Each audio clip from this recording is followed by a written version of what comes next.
Graça e paz, irmãos da Igreja Presbiteriana Rocha Eterna. Graça e paz, irmãos da Igreja Presbiteriana Boas Novas. E também a todos aqueles que, porventura, vierem assistir esse vídeo. Esse vídeo é especialmente em comemoração ao Dia das Mães. Uma mensagem do Senhor para o coração de todas as mães. Como base para a nossa meditação, queria pegar o primeiro exemplo de mãe que a Bíblia nos relata. A Bíblia, ela sempre revelou tudo o que nós somos na verdade. E quando eu leio a Bíblia, eu procuro identificar naquele texto que eu estou lendo como é que é a vida, como é que era a vida daqueles personagens. Não é apenas um relato frio, mas é o relato de uma existência. Então alguém estava verdadeiramente vivendo aquela realidade, vivendo naquele contexto. E quando a gente olha para o texto de Gênesis capítulo 4, quando a gente vê a história da primeira mãe registrada na história da humanidade, porque eu creio na Bíblia e para mim aqui começa a história da humanidade, nós vemos o texto dizendo o seguinte: coabitou o homem com Eva, sua mulher. Esta concebeu e deu à luz a Caim. Então disse: adquiri um varão com o auxílio do Senhor.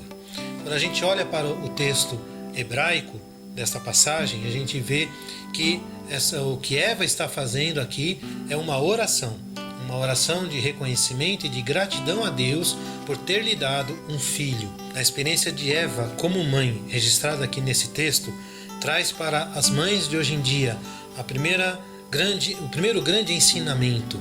Eva reconheceu em Deus a bênção da maternidade.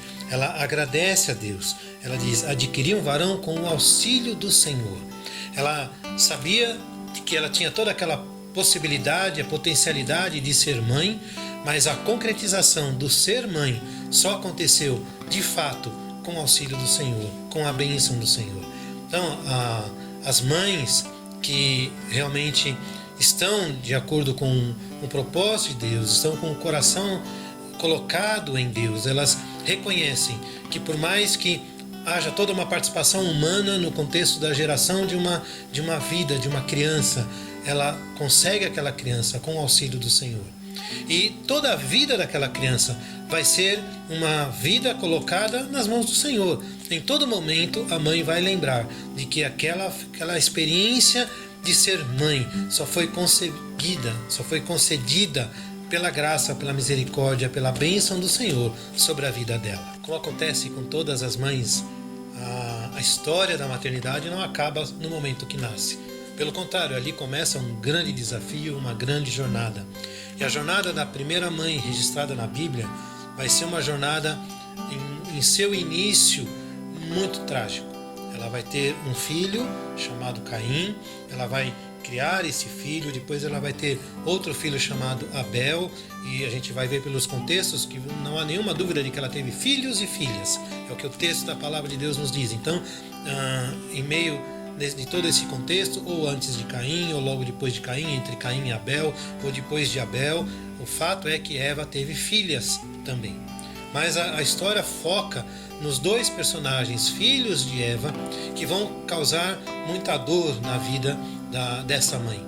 Eva, como mãe, ela vai ver dois filhos que não se entendem, dois filhos que têm conflito, dois filhos que estão disputando um reconhecimento. E isso vai criar um clima onde esses dois filhos não conseguem conviver. E no ambiente familiar, isso é muito trágico. Muitas mães vivem essa realidade. E isso é angústia para a mãe. Nós que somos pais, você que é mãe, e se você não vive essa realidade, agradeça a Deus por isso e ore por aquelas que estão passando por essas dificuldades, onde filhos encontram atritos dentro de casa e não conseguem conviver. Não aqueles atritos corriqueiros de um importunar o outro, mas que depois está tudo bem e eles se abraçam, mas conflitos sérios a ponto de separá-los, deles não conseguirem conviver junto. E a situação se agrava de tal forma, de tal maneira, que Caim mata Abel. Aí é a dor maior de uma mãe, é a dor de perder um filho.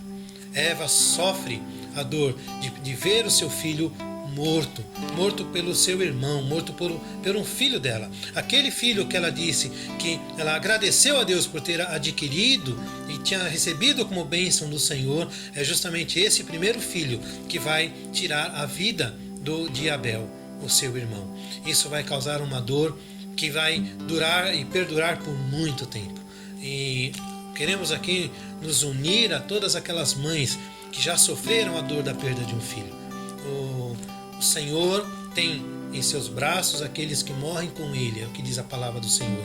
Ele acolhe, é paz e tranquilidade para cada mãe, para cada um de nós, de sabermos que nossos filhos estão com o Senhor. No entanto, o sofrimento, a dor da ausência é muito grande.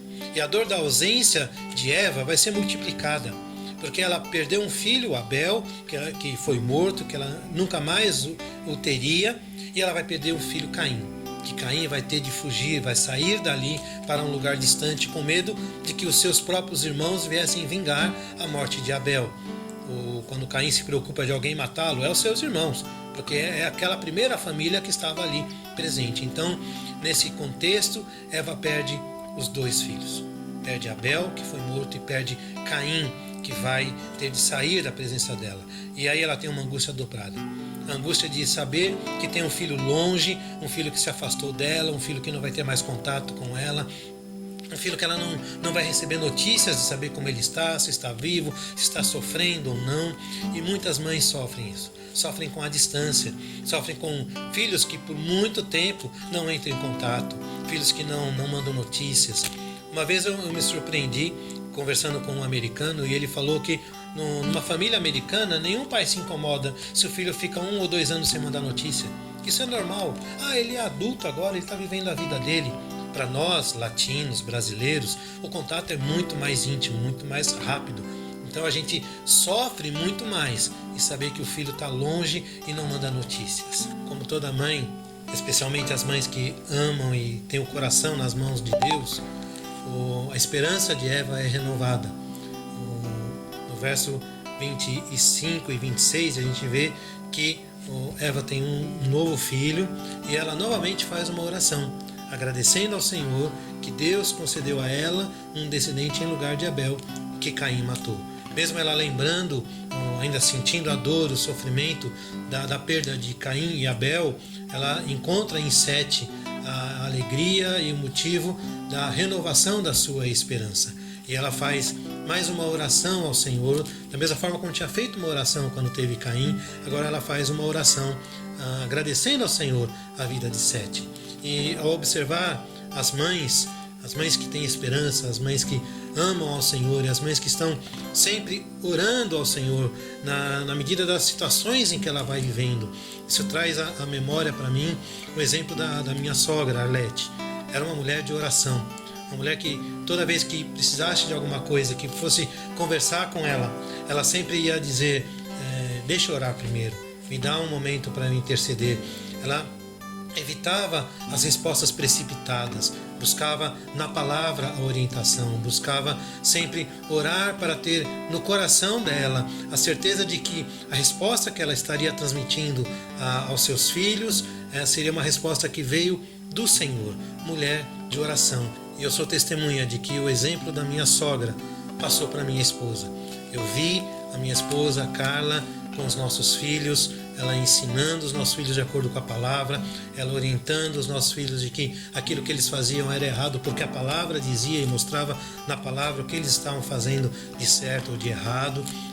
Uma mulher que ora, que intercede pelos filhos e que alimenta sempre o desejo de ver os seus filhos caminhando no Senhor, que a cada momento que fala com os filhos coloca Deus e exorta eles a que melhorem cada vez mais o testemunho, o relacionamento com o Senhor, onde eles possam colocar tudo sempre Deus em qualquer assunto.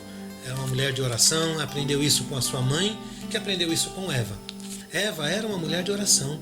A gente costuma lembrar só da circunstância lá do Jardim do Éden, onde Eva comeu fruto, Eva não sei o quê, mas a gente precisa olhar todo o perfil dela, a vida dela como uma mãe, era uma vida de oração. Ela orou quando teve Caim, ela orou quando teve Sete, ela orou em muitos outros momentos.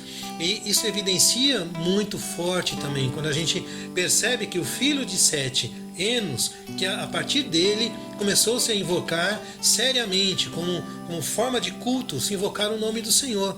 Eva teve com certeza uma influência, porque nas suas orações, Eva colocava diante de Deus a vida dos seus filhos. Ela colocou a vida de Caim, ela colocou a vida de Sete, e esse é o principal ministério de uma mãe que ama ao Senhor, é de orar pelos seus filhos, interceder, colocar sempre Deus em primeiro lugar em tudo que ela vai lidar com os seus filhos, de buscar na palavra a orientação para transmitir aos seus filhos.